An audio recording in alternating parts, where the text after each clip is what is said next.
What's going on, guys? TFX Vela here from the TFX clan, or TFX Gaming, bringing you another video for the channel today. And we're going to start a new series today, actually, or mini-series, it depends on what you want to call it. And it's going to be one where I show you how to use a PVR system and the program to run the PVR. And also, I show you how to upload to iMovie and use iMovie in order to edit it enough so that you can form a montage or just a commentary, live comment, doesn't really matter, but we're going to see how this series goes. Probably be 10-part, maybe less, 15 minutes a piece, and just giving you tips on how to do it. So today's first episode, I'm going to be showing you how to use the HD PVR capture application for the Mac. And this application right down here, it's really useful. If you have a Hauppauge HD PVR 1 or 2, or an Elgato, you're going to need either ITV or HD PVR capture because they're not built for the Mac. And so ITV is like $100 and the HD PVR capture is 20, so I prefer the HD PVR capture. It's what I use. It's really good, really simple, and all you have to do is just hook up your PVR system and then plug it into your laptop, and you can buy it online, and then you're ready to roll. So we're just going to start today. And first thing you're going to do is obviously you're going to want to open it up, and the first thing you're going to see is you're going to see this screen here. And so if you don't see your device serial number, which you have to enter as soon as you get it, then you know that your device either is not plugged in or it's not receiving it. So what you need to do is you need to check your cords, make sure everything's plugged in. Otherwise, you're going to see a device serial number out here. You're going to see your destination file right up here. And originally what's going to come up is it's going to come up as the composite here. And that's what it's going to look like, or it'll come up like this, which is the base. It's the basic one, the first picture that comes up.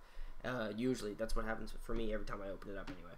And so, depending on what you're going to run, you're going to want to change these right here. So, if you're running these types of wires, the components, HD, then you're through the AV, you're going to want to use that. But for me, I'm using HDMI digital video, so you just click that depending on what you want to use, and it automatically switches this to stereo audio.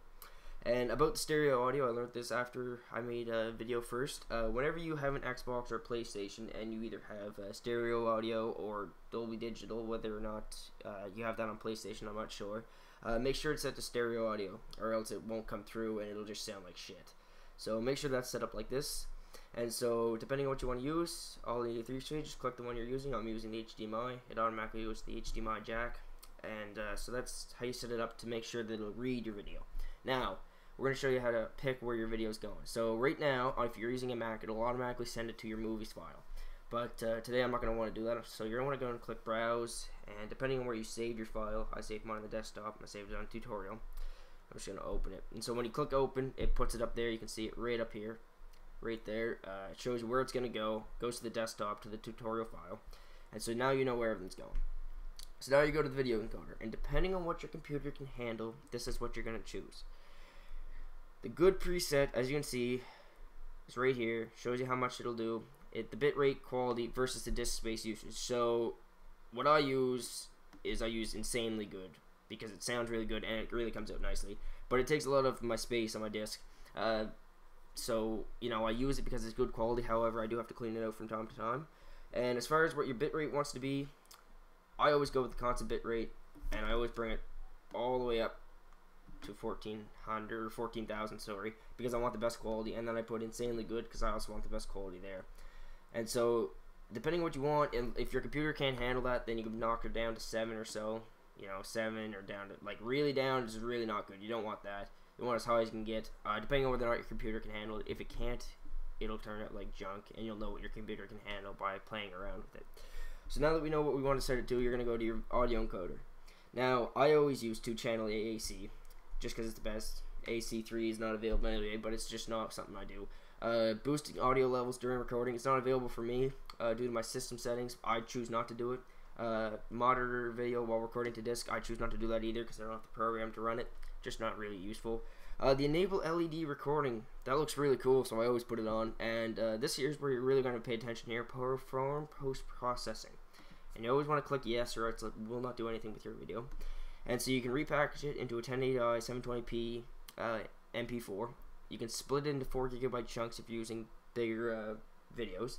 and you can transcode it for your iPod, which will set it up for an iPod, or you can remove the DAC3 Atom, which is really cool. But I really don't do it because I usually stick to this one. It's just the simplest, really what I need to make my montage and make my videos. So I always set it to this, and you gotta make sure this is running. Otherwise, you don't get it in the conversion section. And if you want to add a file to iTunes, you can click yes. I usually don't. I usually save it just to my hard drive. That's fine for me. So now that we have our audio and our post-processing clicked, we just go to video controls. And this is where you can really edit it. You can edit the brightness and the contrast, hue, saturation, and sharpness through this system. I don't. Usually I use iMovie, which is what I use to perform post-processing, just because I find it simpler and a lot easier. But you can change it around once you figure it out. If you don't have iMovie or something like that, then you can just use this. It works really good. I've used it before.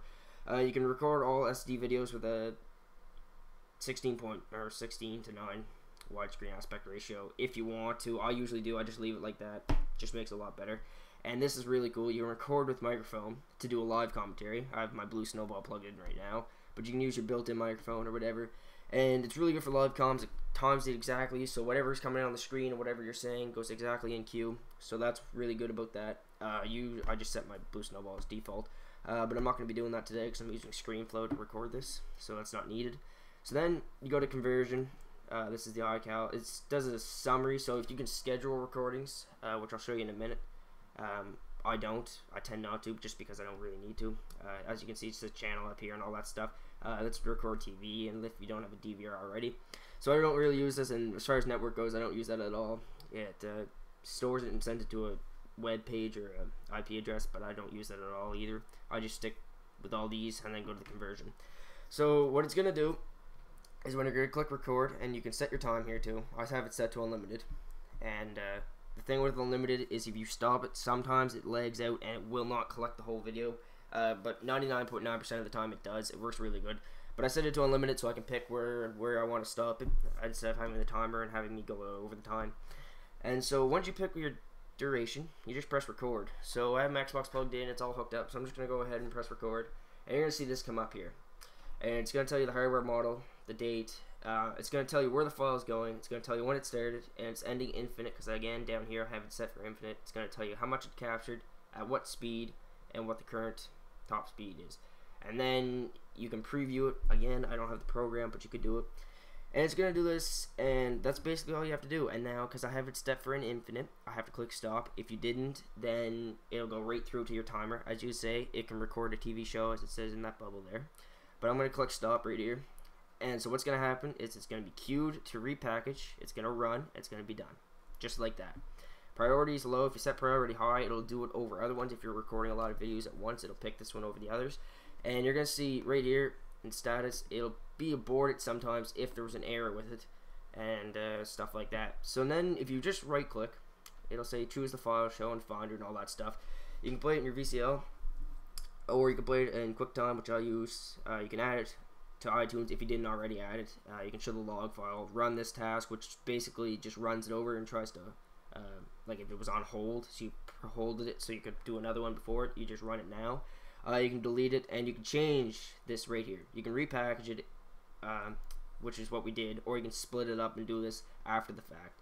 And this here is just your priority and what you want to set it over your other videos. So what you want to do here is, depending on what you're going to do, it's saved to this folder right here, because that's where it went. And as you see, once you stop, it automatically goes back to movies. So every time you have to go in and you have to change it, like I will right here, just to show you once more. You just click it and you just open it. You got to change it back every time. Otherwise, it just resets and goes to your movies. And another key thing here is if you do not do conversion, it will not appear here, and you will basically record nothing, as far as I'm sure. And so that's the problem with that. And so that's why I always make sure I put down an audio encoder. I always perform post-processing. Makes it a lot better too. So there it is. And now I'm going to play it with QuickTime to show you what came up. It's in the tutorial spot. It's going to be a little dark because I left my Xbox on. Oh, could not be opened. Unknown error occurred. That's not good. Oh, I know what the error is. Oh, yes. Yeah, okay. See, I'm currently using QuickTime for something else. So I think that's what the error is, if I'm not mistaken. But I will record it again for you. Just give me a sec here. Actually, you know what? I will record it again for you. I'll gonna cut off right here, and I'll come back and I'll re-record it for you. So then I'll show you what it looks like, just so I make sure everything looks good for you guys, so you know what you're doing. So I'll be right back. I'll record it, and then I'll come back. So see you in a couple minutes. Alright guys, I'm back, and you know, I'm going to show you something right quick. For some reason my QuickTime's not working. Of course it wouldn't work whenever I'm trying to do this. So as you can see, error comes up. Nothing to sweat, alright? If your QuickTime doesn't work, don't worry about it. Like I showed you before, if you click right, you can save it. Where is it? Right here. Save it to your iTunes library, which is what I did. So I'm going to show you what I did right now. So as I told you, new, right here, comes up, and that's what I just recorded. 5 seconds of that, right there. So it comes up pretty clear, 1080, obviously, it looks real good. And then this is the unwatched section, and then you just go over to here, and this is it. And you can just drag it down, you can put it on your desktop if you want to, and then you can just drag it to iMovie later, which I'll show you in the next video how to do. And that's about it. So yeah, that's how you're going to run your HD PVR capture. If you have any questions, put them in the comments below. And make sure you sub, because I'm going to have more videos up. Hopefully it'll be better and more user-friendly. And next time we're going to show you how to use iMovie, which is going to be really exciting. We're going to show you how to take this, throw it in iMovie, and start using it for real. So on behalf of TFX Clan, I'd like to thank you for watching this video, and we'll see you next time.